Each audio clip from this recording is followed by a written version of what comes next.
करवा चौथ व्रत कथा। एक बार गणेश जी एक छोटे बालक के रूप में चिमटी में चावल और चमचे में दूध लेकर निकले। वे हर किसी से कह रहे थे, कोई मेरी खीर तो बना दो, कोई मेरी खीर बना दो। एक बुढ़िया बैठी थी, उसने कहा, ला मैं बना दूं। वह छोटा सा बर्तन चढ़ाने लगी। तब गणेश जी कहते हैं कि दादी माँ, छोटी सी भगोनी मत चढ़ाओ, तुम्हारे घर में जो सबसे बड़ा चरू हो वही चढ़ा दो। बुढ़िया ने वही चढ़ा दिया। अब वह देखती रह गई कि वह तो पूरा भर गया है। गणेश जी ने कहा, दादी माँ, मैं नहा कर आता हूँ। खीर तैयार हो गई तो बुढ़िया के पोते पोती खीर खाने के लिए रोने लगे। तब बुढ़िया ने कहा कि गणेश जी आपके भोग लगना, कहकर चूल्हे में थोड़ी सी खीर डाली और कटोरे भर भर कर बच्चों को दे दी। पड़ोसन ऊपर से देख रही थी तो बुढ़िया ने सोचा यह चुगली खा देगी, सो कटोरा भरकर उसे भी पकड़ा दी। अब बेटी की बहू ने चुपके से एक कटोरा खीर खाई और कटोरा चक्की के नीचे छुपा दिया। अब भी गणेश जी नहीं आए तो बुढ़िया को बहुत भूख लग रही थी। एक कटोरा खीर का भरकर किवाड़ के पीछे बैठकर एक बार फिर कहा, जय गणेश जी, आपके भोग लगना, और खाना शुरू कर दिया। तभी गणेश जी आ गए तो बुढ़िया कहती है, अरे गणेशया, खीर खा ले, मैं तो तेरे ही राह देख रही थी। तब गणेश जी ने कहा, दादी माँ, मैंने तो खीर खा ली। बुढ़िया ने कहा, कब खाई?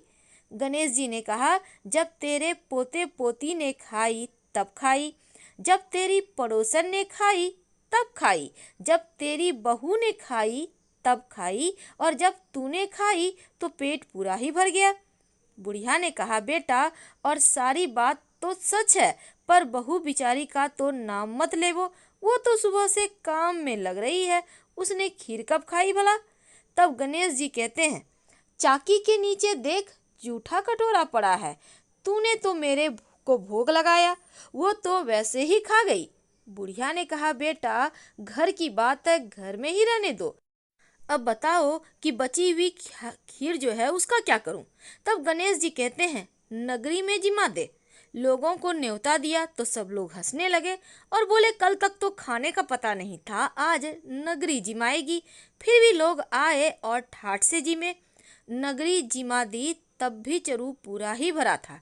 राजा को पता लगा तो बुढ़िया को बुलाया और कहा, क्यों बुढ़िया, ऐसा चरू तेरे घर अच्छा लगे या हमारे घर? बुढ़िया ने कहा कि राजा जी आप ले लो। राजा जी ने खीर का चरू महल में मंगा लिया। लाते ही खीर में कीड़े मकोड़े बिच्छू कंसले हो गए और दुर्गंध आने लगी। तो राजा जी ने कहा, बुढ़िया, चरू वापस ले जा, जा, तुझे हमने दिया।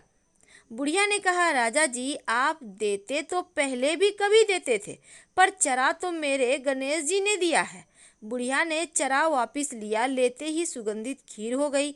अब घर आकर बुढ़िया ने गणेश जी से पूछा कि बची हुई खीर का क्या करूं?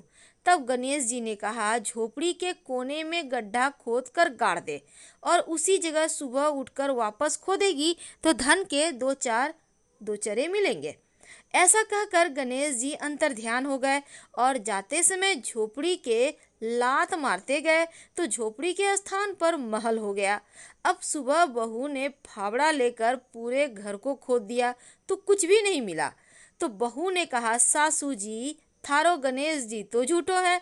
सास ने कहा, बहू, हमारो गणेश जी झूठो तो नहीं है, ला मैं देखूं। और वह सुई लेकर खोदने लगी तो टन टन करते दो धन के चरे निकल आए। बहू ने कहा, सासू जी, गणेश जी तो साचे हुए। सास ने कहा, गणेश जी तो भावना के भूखे हैं। हे गणेश जी, जैसा तुमने बुढ़िया को दिया वैसे ही सबको देना, और कहानी कहने वाले, हुंकारा भरने वाले, कहानी सुनने वाले सबको देना। हर हर महा